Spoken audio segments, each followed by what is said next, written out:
Jadi bisa dibayangkan nih betapa kuatnya Siti Hawa gitu kan. Karena memang itu, ya kalau nggak ada Siti Hawa dan Nabi Adam, ya nggak ada kita Bu, gitu ya.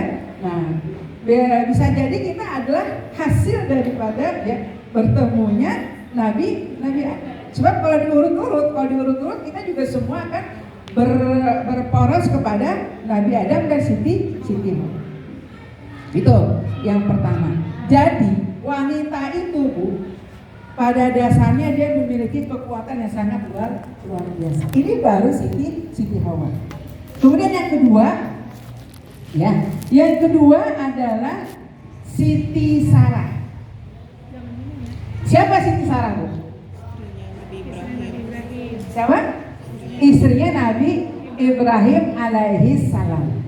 Nah ini saya sengaja memberikan materi karena supaya ibu juga mengulang kembali ya Bu ya. Karena nanti siapa tahu ibu ditanya sama anaknya gitu. Misalnya siapa tahu ada ujian nama istri Nabi Ibrahim ya siapa tahu. Nah ibu kan bisa jawab gitu. Namanya Siti Sarah. Nah, Siti Sarah ini adalah merupakan wanita yang paling cantik.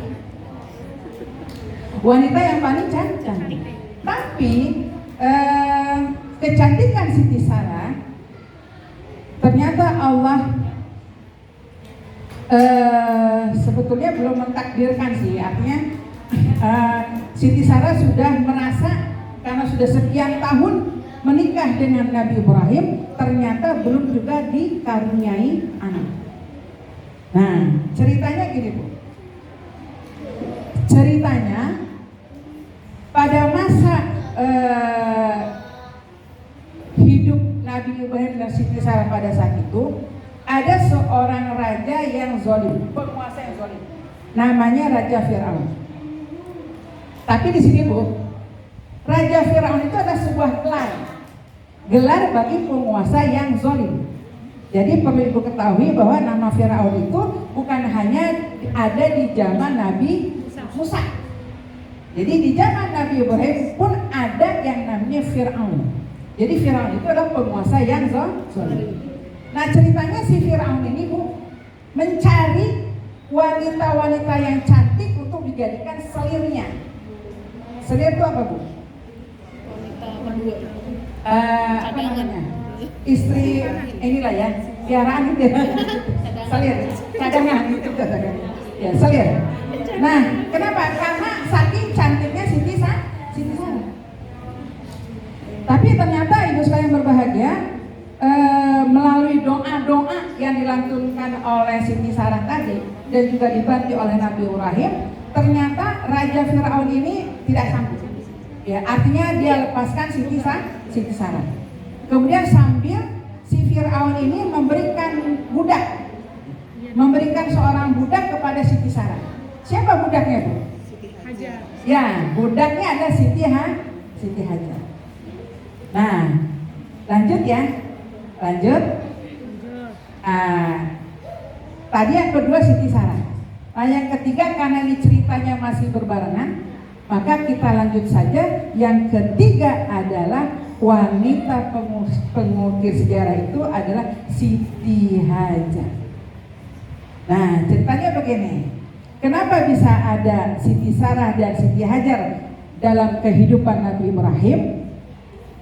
Karena Siti Hajar ini diberikan oleh si Raja Firaun tadi untuk dibawa pulang oleh Siti Sarah, jadi budaknya Siti Sarah. Kemudian Siti Sarah melihat kasihan kepada Nabi Ibrahim yang sudah sekian puluh tahun tidak punya anak. Nah akhirnya Siti Sarah bicara kepada Ibrahim, ya wahai kekasihku, kan ya, dia merasa bahwa dia tidak bisa memberikan anak. Akhirnya Siti Sarah mempersilahkan Nabi Ibrahim untuk menikah dengan Siti Hajar. Nah awal-awal nggak apa-apa tuh Bu, ya. Awal-awal nggak masalah gitu kan. Nah tapi ketika ada berita kalau Siti Hajar itu hamil, ya, mulailah ada rasa cemburu dalam hati Siti Sarah. Nah, tapi Siti Hajar tetap menjaga bagaimana supaya kehamilan itu tidak diketahui oleh Siti Hajar, oleh Siti Sarah. Akhirnya dia pakai stagen, Bu. Pakai stagen. Nah, ini ketika Siti Hajar pakai stagen ini, Bu, sampai ada hadis yang dikeluarkan. Jadi, perempuan, wanita pertama yang memakai stagen itu adalah Siti Hajar. Kenapa? Karena untuk menutupi kehamilannya. Tapi namanya kehamilan kan nggak bisa ditutupin terus ya, Bu ya. Kenapa, Mak? Karena makin lama makin besar. Nah, ceritanya pas sudah lahirlah siapa, Bu? Ismail. Lahirlah Ismail. Kemudian ternyata timbul api cemburu. Ternyata Siti Sarah menyuruh kepada Nabi Ibrahim untuk membawa pergi Siti Hajar. Nah, kita yang sudah lahir nih Ismail, Bu, masih dalam kondisi baik ya, disuruh pergi. Dan ternyata ini juga adalah perintah Allah. Nah, Siti Sarah belum tahu nih, Bu, kalau ternyata setelah 3 tahun Siti Hajar punya Ismail, ternyata akhirnya Siti Sarah juga hamil di usia 99 tahun. Ya Allah. Ya Allah ya.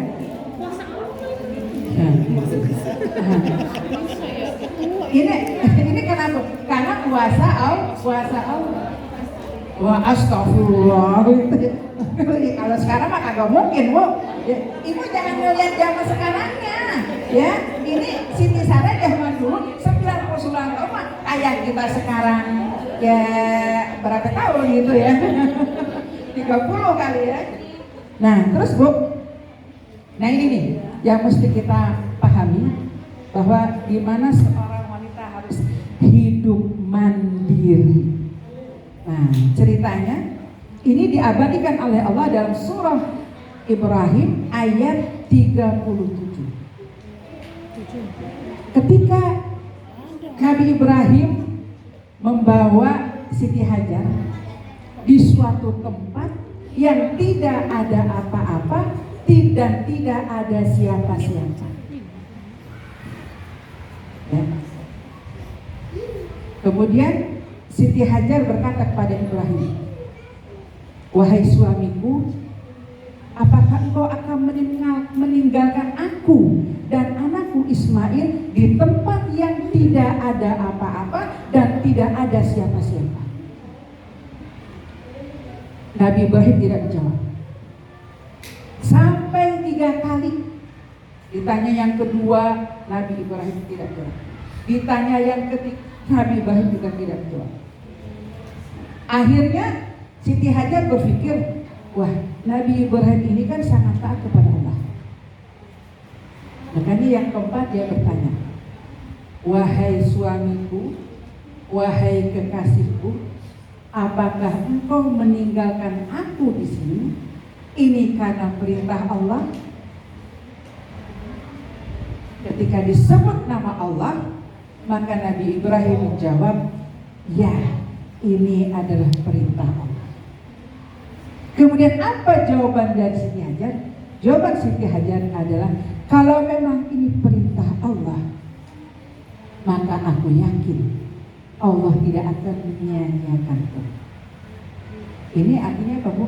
Ini artinya memberi kekuatan kepada seorang istri bahwa dia tidak akan tergantung penuh terhadap suami. Ini telah dicontohkan oleh Siti Hajar. Nah, kemudian betul aja, Bu, persediaan makanan sedikit, kurma cuma dibawa sedikit, air susu pun sudah mulai kering. Apa yang terjadi? Ternyata Ismail mulai nangis, mulai kehausan. Nah, berlarilah Siti Hajar ke Bukit Syafa dan Bukit Marwah. Naik ke Bukit Syafa, dia lihat mungkin ada gerombolan, ya, ada rombongan orang pedagang gitu yang lewat, dia mau minta makanan gitu, ternyata ketika dia naik ke Bukit Syafa tidak ada kafilah dagang.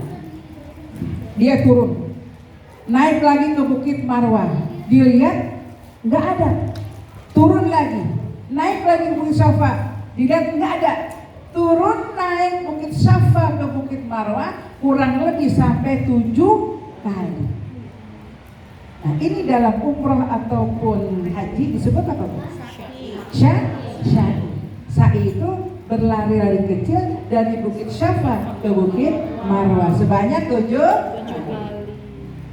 Nah, ini diabadikan oleh Allah dalam ibadah umroh. Pas sudah ke-7 kali, Bu, turun menghampiri Ismail, dan ternyata Ismail menghentak-hentakkan kakinya. Apa yang terjadi ketika Ismail menghentak-hentakkan kakinya? Keluarlah air. Nah, ketika keluar air itu, Siti Hajar berucap Zummi. Artinya apa? Kumpulah, sehingga dikenal oleh kita air Zam-Zam. Jadi kalau ibu umroh, ketika ibu Syakir, ya, berlari dari Bukit Syafa ke Bukit Marwah, itu kita disunahkan untuk minum air Zam-Zam. Dan itu posisi air Zam-Zam dekat dengan Ka'bah. Makanya ada dalam surah Ibrahim ayat 37, di sini dikatakan, ini doanya Nabi Ibrahim. Rabbana inni askantu min dzurriyyati biwadin ghairi zar'in inda baitikal muharram Rabbana liyuqimus shalah faj'al afidatan minan nas tahwi ilaihim warzuqhum minas samarati la'allahum yashkurun. Nabi Ibrahim berdoa kepada Allah, ya Rabbi, sesungguhnya aku telah menempatkan sebagian keturunanku di lembah yang tidak mempunyai tanam-tanaman dan dekat rumah Engkau, yaitu Baitul. Ya Allah, dengan demikian agar mereka melaksanakan sholat. Baitullah tadi menjadi kiblat umat Islam, agar mereka, maksudnya kita keturunannya, mendirikan sholat. Kemudian faj'al afidatan minan nas, ya. Ya Tuhan kami, yang demikian itu agar mereka melaksanakan sholat, maka jadikanlah hati sebagian manusia itu untuk cenderung datang kepadanya. Maksudnya apa, Bu? Maksudnya kita hadir datang ke Masjidil Haram. Makanya saya mau tanya sama ibunya, siapa ibu di antara ibu yang sudah umroh atau haji yang selalu ada perasaan ingin kembali lagi? Betul ya? Nggak ada orang yang setelah umroh atau haji nggak mau balik lagi. Aku kapok, nggak mau balik lagi. Kalau seandainya itu ada, berarti ada yang salah dalam dia beribadah kepada Allah. Ya. Jadi pada saat kita melakukan tawaf wada, tawaf perpisahan, nah itu kan biasanya nanti ada tawaf perpisahan tuh, Bu, ketika akan meninggalkan Masjidil Haram. Ya, Bu. Baru aja kita tawaf meninggalkan Ka'bah, itu yang ada adalah, ya Allah, kapan bisa balik lagi? Ya, jangankan udah sampai tanah air, masih di situ aja, masih di Mekah aja, ketika kita berpisah dengan Ka'bah tadi, udah ada dalam hati kita, ya Allah, kapan balik lagi? Begitu sampai di Bandara Cengkareng, begitu lagi ngomongnya, ya Allah, kapan kita balik lagi, ya Allah? Ini doanya Nabi Ibrahim. Dikabul nggak sama Allah? Dikabul. Makanya kalau orang berdoa di depan Ka'bah, insya Allah akan dikabul oleh Allah Subhanahu wa Ta'ala. Makanya itu tadi, Bu, nggak ada orang yang nggak ada orang yang kapok atau nggak ada yang nggak pengen datang lagi. Rata-rata semua ingin datang lagi. Ya. Nah, ini ibu sekalian yang berbahagia. Yang ini saya tekankan di sini adalah bahwa yang bisa kita ambil pelajaran dari Siti Hajar ini adalah bahwa Siti Hajar dia memiliki kekuatan yang tinggi, keimanan yang tinggi kepada Allah, sehingga dia yakin ketika dia ditinggalkan oleh suaminya, dia yakin bahwa Allah tidak akan menyia-nyiakan. Ini artinya apa? Ini artinya pelajaran buat kita, ibu sekalian berbahagia, jangan pernah takut ketika pasangan kita, suami kita meninggalkan kita. Barusan kita dapat kabar ya Bu ya, ada orang tua murid ya yang ditinggal oleh suaminya di usia yang masih muda. Ya, jangan pernah takut. Kenapa? Karena kalau kita punya keimanan dan keyakinan yang kepada Allah, tidak ada satupun manusia yang tidak diperhatikan oleh Allah. Ya Bu ya, termasuk adalah masalah rizkinya. Jadi yakin kepada Allah sepanjang kita berusaha. Betul nggak Bu?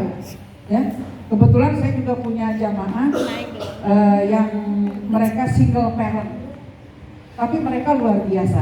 Mereka tetap bisa hidup dan mereka bisa tetap menyekolahkan anak-anaknya. Bahkan bukan hanya sampai SMA saja, bahkan sampai mereka kuliah. Kenapa? Karena ada kekuatan ikhtiar dari isi ibu tadi dan kekuatan doa kepada Allah Subhanahu wa Ta'ala. Ya Bu ya.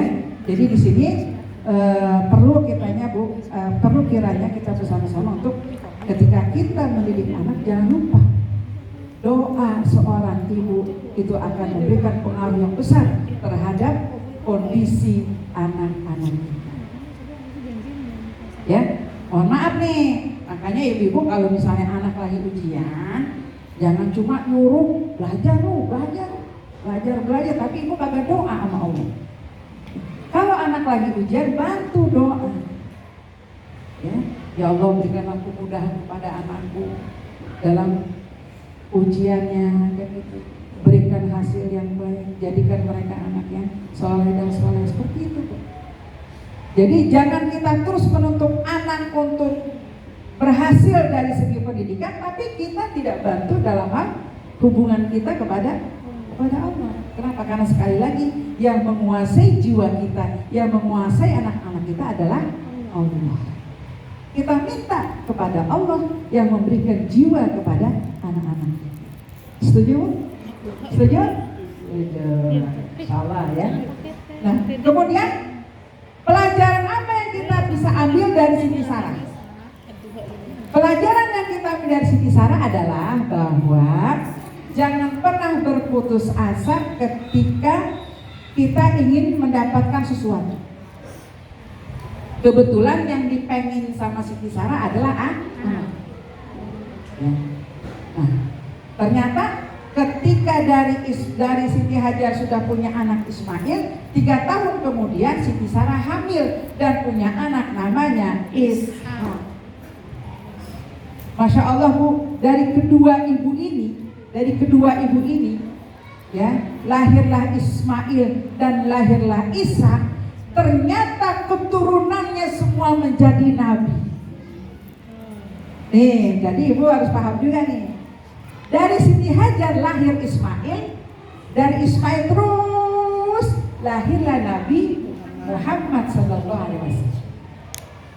Kemudian dari Siti Sarah lahir Ishak, dari Ishak terus lahirlah keturunannya, lahirlah Nabi Isa alaihissalam.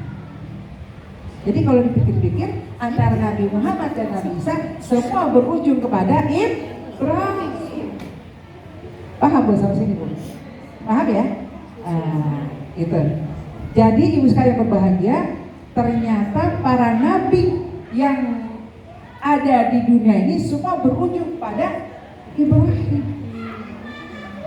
Ibrahim alaihissalam. Dan ujung-ujungnya ya bersandar juga kepada Nabi Adam alaihissalam. Jadi yang kita ambil dari Siti Sarah tadi bahwa kesabaran. Ya, kesabaran. ya kesabaran menanti sesuatu yang dia inginkan, yaitu anak. Artinya bisa saja ya Bu ya, di usia-usia yang sudah tua sekalipun, kalau memang Allah berkehendak apa Bu? Pun baik. Kalau Allah berkehendak bisa aja. Dan mohon maaf Bu, zaman di sekarang ini, saat ini ada juga orang-orang yang bisa hamil di usia 50 tahun. Nah ini terjadi pada kakak ipar saya. Jadi kakak ipar saya itu usianya sudah 50 tahun, dia nggak nyangka kalau itu adalah head dia terakhir. Dia kira sebelum head itu dia kira bahwa itu adalah head terakhir mau menopause. Nggak taunya pada bulan berikutnya dia tidak haid. Dan ternyata ketika tidak haid itu kok punya gejala seperti orang hamil. Dan ketika periksa ke dokter, hamil di usia 50 tahun. Aduh, takut nih, Ibu takut ya. Jangan takut loh ya, jangan takut. Ya kenapa Bu? Karena tidak mungkin. Ibu yakin aja, la yukallifullahu nafsan illa wus'aha. Ibu yakin aja, Allah tidak akan memberikan beban kepada manusia di luar kesanggupannya. Ibu itu aja yakin. Ya, kalaupun ada orang yang diberikan kehamilan di usia 50 tahun, berarti dia dianggap oleh Allah sanggup untuk melakukannya. Ya. Jadi ibu yakin itu aja, ya, yakin itu saja. La yukallifullahu nafsan illa wus'aha. Allah tidak akan memberikan beban kepada manusia di luar kesanggupan. Itu ya, ibu sekalian yang berbahagia. Ini berbicara masalah tadi kekuasaan Allah. Tidak ada yang tidak mungkin di dunia ini kalau Allah berkehendak. Kemudian yang selanjutnya adalah ibunda Nabi Musa. Ada yang tahu siapa namanya Bu? Asia. Ibunya Nabi Musa. Ya, namanya adalah Yukabat. Atau dalam bahasa Ibrani itu Yochebat ya, Yochebat ya. Jadi namanya adalah Yukabat. Apa yang kita bisa ambil pelajaran dari ibunda Musa ini adalah bahwa beliau punya inisiatif ya untuk menyelamatkan Musa ketika itu. Kenapa? Karena ketika itu si Fir'aun, lagi di zaman Nabi Musa ada juga namanya Fir'aun ya, penguasa yang zalim, yang dia itu punya ketentuan, punya perintah, barang siapa yang melahirkan anak laki-laki maka harus dibunuh. Nah, ibunda Nabi Musa berpikir bagaimana cara untuk menyelamatkan Musa. Nah akhirnya Musa ditaruh di dalam peti, kemudian dialirkan di sungai Nil. Nah, di sungai Nil. Nah ini artinya apa ibu sekalian berbahagia? Artinya kita sebagai orang tua, terutama ibu ya, ketika ada situasi yang kita mendapatkan yang tidak baik terhadap anak-anak kita, misalnya kita harus punya inisiatif untuk bagaimana menyelamatkan anak kita. Nah ini diantaranya lah ibunda Nabi Musa tadi ingin menyelamatkan Nabi Musa ya supaya tidak dibunuh tadi dengan dialirkan di air sungai Nil, yang ternyata ujung-ujungnya ya ketemu dengan apa Bu? Kalau nggak itu nama bukan bidadari, dayang-dayang gitu. Dayang-dayang ya, dayang-dayangnya Fir'aun gitu kan ya. Diketemukan oleh mereka. Kemudian diberikan kepada Siti Asia. Nah Siti Asia itu siapa? Istrinya Fir'aun. Nah berarti ini masih berkaitan antara yang keempat dengan yang kelima, yaitu yang kelima adalah Siti Asia. Siti Asia. Nah kemudian pas dilihat oleh Siti Asia, wah ternyata anak ini ganteng, bagus, cakep, kemudian dari wajahnya terlihat bersinar. Jatuh hatilah si Asia tadi ingin merawat si anak ini. Musa ya, Musa kecil, bayi Musa. Kemudian dilaporkan kepada Fir'aun. Nah, ternyata anak ini ketahuan laki-laki, maka diperintahkan untuk dibunuh. Tapi karena permintaan Siti Asia, maka ternyata tidak dibunuh. Artinya tetap di dalam pengawasan Siti Asia. Tapi perlu ketahui ya Bu ya, bahwa walaupun suaminya itu Fir'aun tidak taat kepada Allah, tapi Siti Asia adalah wanita yang taat kepada Allah. Kemudian ternyata suatu saat nih anak nangis terus Bu. Kalau nangis terus pengennya anak bayi dikasih apa? Susu kan. Nah dicarilah siapa wanita yang bisa menyusui. Nah ternyata datanglah ibunya Musa. Datang ke situ dan ternyata ketika dikasih susu, dikasih ASI sama ibunya Musa, ternyata anaknya mau. Ya emang emaknya. Masya Allah, skenario Allah ya kayak gitu ya Bu ya. Nah, jadi ternyata Nabi Musa ibunya Musa tetap bisa menyusui Nabi Musa anaknya. Sampailah dia besar, Musa besar, dan ternyata ketika Musa besar, maka dia justru menjadi musuhnya Fir'aun. Ya, sampai akhirnya Fir'aun mati di tengah laut merah. Nah itu, saya tidak menceritakan tentang itu, tapi yang ingin saya sampaikan adalah bahwa ibunda Musa tadi, ya, walaupun dalam suasana yang mencekam, dia tetap berpikir bagaimana untuk bisa menyelamatkan anaknya. Nah, kemudian kalau Siti Asia ya, dia begitu sangat sayang ya kepada anak yang bukan lahir dari rahimnya sendiri, yaitu Nabi Musa, dan tetap dibesarkan oleh Siti Asia. Walaupun pada akhirnya Musa ini menjadi musuh daripada Fir'aun. Nah, kemudian yang terakhir Bu. Nah, yang terakhir nih Bu adalah Siti Maria. Siapa yang tahu Siti Maria? Siti Maryam adalah ibunya Nabi Isa. Nah ini nih, ini juga adalah merupakan bukti kekuasaan Allah. Kenapa? Allah menciptakan Nabi Musa tanpa seorang ayah, tanpa seorang ayah. Ya, ya baik. Ini saya ceritakan ya Bu ya. Jadi dalam surah Maryam itu dikisahkan bagaimana kondisi Siti Maryam mendapatkan wahyu oleh Allah bahwa dia akan hamil, akan punya anak tanpa seorang. Terus kata Siti Maryam, gimana caranya? Sementara saya tidak pernah bersentuhan dengan laki-laki. Jadi Siti Maryam ini adalah wanita suci. Dia tinggal di mihrab, ya, jauh dari keramaian, dan tidak pernah bersentuhan, boro-boro bersentuhan, tidak pernah bertemu dan melihat laki-laki. Jadi Siti Maryam ini kayak semacam ketakutan gitu Bu. Mana mungkin, saya kan tidak pernah bersentuhan, tidak pernah berkenalan, tidak pernah bertemu dengan laki-laki, kok bisa hamil kan? Nah, bagaimana caranya?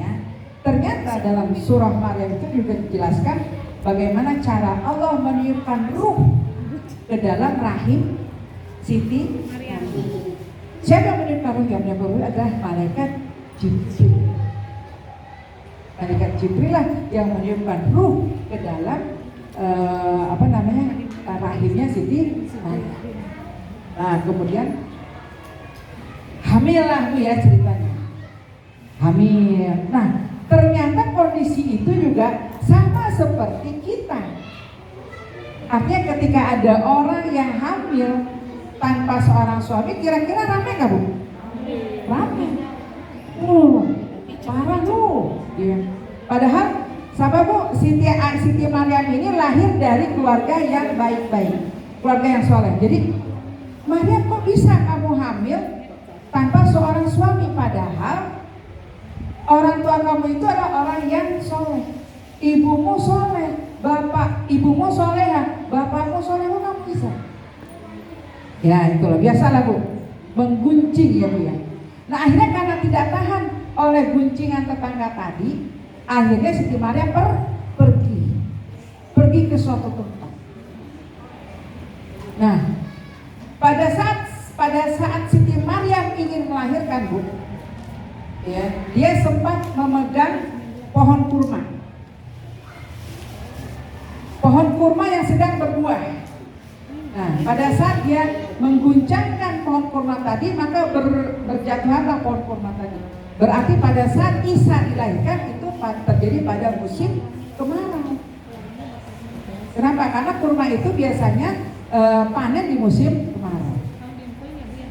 Jadi mohon maaf kalau seandainya Isa itu lahir di tengah salju segala macam ya, kelihatannya ini tidak sesuai dengan Al-Quran surah Maryam.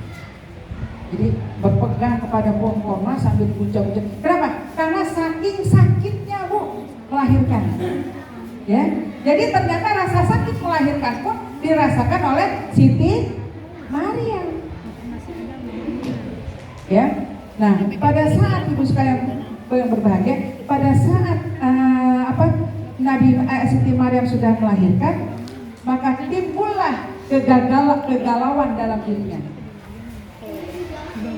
Rasanya dia tidak sanggup Bu menerima ujian ini, menerima ketetapan ini dari Allah.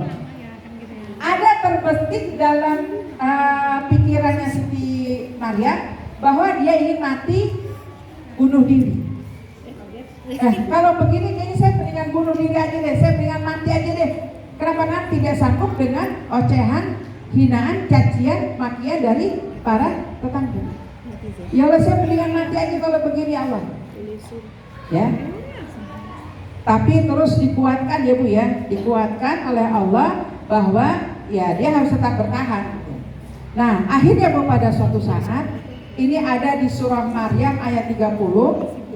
Nah, ini salah satu mukjizat daripada Nabi Isa. Jadi pada saat ibu-ibu tadi sedang kumpul, lagi ngerumpi, lagi ngegosipin Siti Maryam, tiba-tiba Maryam datang ke situ sambil membawa bayi Isa. Terus untuk menunjukkan bahwa Isa ini bukan anak sembarangan, maka diberikanlah Isa itu dihadirkan di tengah-tengah ibu tadi. Kemudian ternyata Isa bisa bicara, walaupun dia masih bayi. Isa mengatakan qala ini Abdullah. Dia berkata bahwa sesungguhnya aku ini adalah hamba Allah. Dan dia diberikan kitab. Dan juga dia diutus oleh Allah sebagai nabi. Ada dalam surah Maryam ayat 30. Silakan kalau ibu nggak percaya dibuka nanti pulang dari sini, surah Maryam ayat 30. Jadi Nabi Isa mengatakan bahwa dia itu adalah Abdullah, hamba Allah. Jadi bukan anak Allah, anak Tuhan, anak Allah bukan, anak Allah bukan. Karena Allah tidak punya anak. Tapi ibu sekalian berbahagia, kita hanya berbicara di sini Bu ya. Ini kan karena ibu Muslim ya. Ini harus saya kuatkan seperti itu.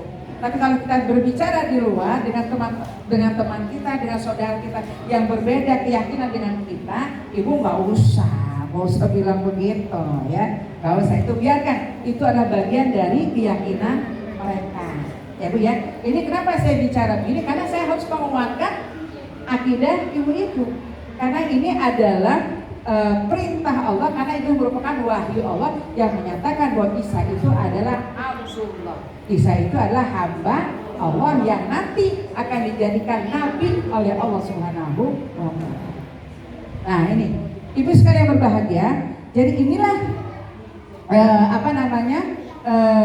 wanita-wanita pemikir saja sebelum datang Islam yang bisa kita ambil pelajarannya. Ya bahwa mereka adalah wanita-wanita hebat, wanita-wanita yang kuat, wanita-wanita yang sabar dan wanita-wanita yang ikhlas ketika mereka menerima bahwa garis kehidupan mereka adalah seperti itu yang sudah digariskan oleh Allah Subhanahu wa Ta'ala. Artinya apa? Artinya kita sebagai manusia umat Islam yang hidup di saat ini, tentunya kita pun akan menghadapi masalah-masalah yang sangat luar biasa. Ya Bu ya? Ya. kita harus kuat. Kita sebagai seorang wanita, kita wanita ini sebagai ibu yang tadi saya katakan, kita sebagai anak dari orang tua kita sebagai ibu dari anak-anak kita, dan juga kita sebagai istri dari suami kita. Nah, bagaimana kita harus mampu ya menjadikan jati diri kita itu sehingga kita berhasil menjadi orang tua yang hebat. Ya, ada istilah emak-emak tangguh ya. Emak-emak tangguh, emak-emak hebat gitu kan. Gini aja deh. Kalau misalnya sakit aja Bu. Nih, sakit nih. Kalau suami sakit sama ibu yang sakit, kira-kira hebohan yang mana Bu? Ya. Kalau emak sakit deh, berantakan deh semua. Berantakan. Dari urusan suami, urusan anak, urusan rumah, berantakan. Tapi kalau suami yang sakit, enak gitu ya. Suami yang sakit paling cuma pusing, tapi ngeluhnya luar biasa. Tapi kalau ibu yang sakit, biar kate kepala di pusing 7 keliling, tapi tetap aja kita nggak bisa tuh ngeliat rumah berantakan ibu ya. Tetap aja kita kerjain, tetap aja kita tanya anak kita, Neng, pulang sekolah tadi apa pelajarannya gitu. Apa yang bisa dibantu kan gitu ya. Tetap aja kita bakalan mikir. Makanya luar biasa. Nah, dari contoh berarti Bu wanita itu memang udah hebat dari dulunya. Ya, udah hebat dari dulu. Nah, ini wanita sebelum datang ke Islam. Nah, sekarang wanita-wanita yang hidup setelah Rasulullah diutus oleh Allah sebagai nabi. Ya, nggak banyak deh, udah jam segini ya Bu ya. Yang saya ingin sampaikan adalah yang pertama adalah Siti Khadijah. Siti Khadijah itu siapa Bu? Istri Nabi Muhammad. Istri Nabi Muhammad Sallallahu Alaihi Wasallam. Istri yang pertama. Siti Khadijah adalah wanita yang pertama kali masuk Islam. Ya, Siti Khadijah adalah anak wanita yang pertama kali masuk Islam. Kenapa? Karena Siti Khadijah lah yang menguatkan Rasulullah. Ketika Rasulullah mendapatkan cibiran, mendapatkan hinaan, mendapatkan cacian, bahkan dibilang pembohong, dibilang tukang sihir dan sebagainya, maka Siti Khadijah lah yang menguatkan Nabi Muhammad SAW. Bahkan harta beliau. Jadi gini Bu, Siti Khadijah itu nikah dengan Nabi Muhammad, posisinya sebagai apa Bu? Janda. Tapi jangan salah, janda kaya dia Bu. Iya, janda kaya. Dia saudagar. Ada sini janda kaya. Janda kaya ya Bu ya. Ya, kaya Bu. Tapi Bu, harta beliau berikan untuk dakwah Rasulullah. Ya, diberikan untuk dakwah Rasulullah. Tapi nah ini ya sedikit kita ini cerita kisah cinta Rasulullah dengan Siti Khadijah ya, bahwa ternyata walaupun setelah Khadijah wafat Nabi memang menikah lagi, tapi perlu saya pahami juga Bu, Nabi menikah lagi itu bukan karena nafsu ya Bu, tetapi lantaran yang dinikahi juga adalah para janda yang banyak anak yatimnya. Ya, saya sebut deh satu deh, contohnya Saudah ya. Itu dia udah anak yatimnya banyak. Maaf, dari segi penampilan juga tidak menarik. Maaf, udah gendut, pendek, hitam lah. Ya, ini kan kalau misalnya Rasulullah melihat fisik kan gak mau ya Bu ya. Bukan itu yang dilihat, tapi karena dia punya anak yatim ya. Dan rata-rata istri Nabi ya, istri yang dinikahi Nabi itu adalah rata-rata mereka wanita cerdas, wanita pandai. Ya, wanita-wanita para penghafal Quran, wanita-wanita para penghafal hadis. Nah, jadi balik lagi ke Siti Khadijah. Jadi ibu sekali berbahagia, ternyata pada saat Rasulullah menikah dengan wanita lain, sebutlah Siti Aisyah ya. Ternyata itu tidak menghilangkan kenangan Rasulullah kepada Siti Khadijah. Jadi pada saat ini yang menimbulkan kecemburuan Siti Aisyah ya. Jadi kalau misalnya lagi mengenang hisabnya itu selalu disebut adalah Khadijah. Ya. Nah ini yang membuat Siti Aisyah jadi agak cemburu. Kenapa? Karena itu tadi pengorbanan yang dimiliki oleh Siti Khadijah itu sangat luar biasa kepada perkembangan dakwah Islam. Makanya yang selalu disebut-sebut adalah Siti Khadijah. Jadi sebetulnya tidak ada yang bisa menggantikan posisi Khadijah. Ya, karena beliau adalah istri pertama yang banyak membantu perkembangan dakwah Rasulullah Shallallahu Alaihi Wasallam. Dan perlu disampaikan juga Bu ya pada bapak-bapak nih, bapak-bapak jangan ngelihat poligami sunahnya dong gitu. Tapi di situ dibilang boleh kamu nikah 2, 3, 4, tapi kalau bisa berlaku adil. Lah kalau kagak bisa adil, cukup atuh, cukup satu saja, fawahidah, cukup satu saja. Nah kalau kita bicara masalah adil, memang agak berat, ibu ya. Adil itu kan bukan berarti malam ini giliran di sini, tadi bukan begitu. Gitu. Apa maksudnya tuh adil dalam segala hal lah? Nah, itu kita bisa nggak? Nah itu jadi kalau nggak bisa mampu seperti itu, cukup satu saja. Gitu ya. Ya karena yang dinikahi Rasulullah juga adalah para janda yang memang butuh bantuan, ibu ya, butuh bantuan, dan mereka juga adalah wanita-wanita yang cerdas, wanita yang pandai, ibu ya, yang banyak juga membantu perkembangan dakwah Rasulullah. Ya itu jangan diikuti yang seperti itunya ya Bu ya, tapi dilihat juga mampu nggak mereka bersikap adil. Kalau tidak mampu, cukup satu saja. Nah itu, jadi pelajaran yang kita bisa ambil dari Siti Khadijah adalah beliau walaupun kaya, punya harta yang banyak, tapi harta itu dikeluarkan untuk kepentingan dakwah Islam. Nah kemudian selanjutnya ada Siti Aisyah. Nah itu Siti Aisyah adalah istri kedua Rasul yang memang satu-satunya yang gadis, yang masih gadis yang dinikahi Rasul ada Siti Aisyah. Siti Aisyah ini adalah anak dari Abu Bakar As-Siddiq. Abu Bakar As-Siddiq adalah sahabatnya Rasul. Ya, Siti Aisyah dia adalah wanita yang cerdas.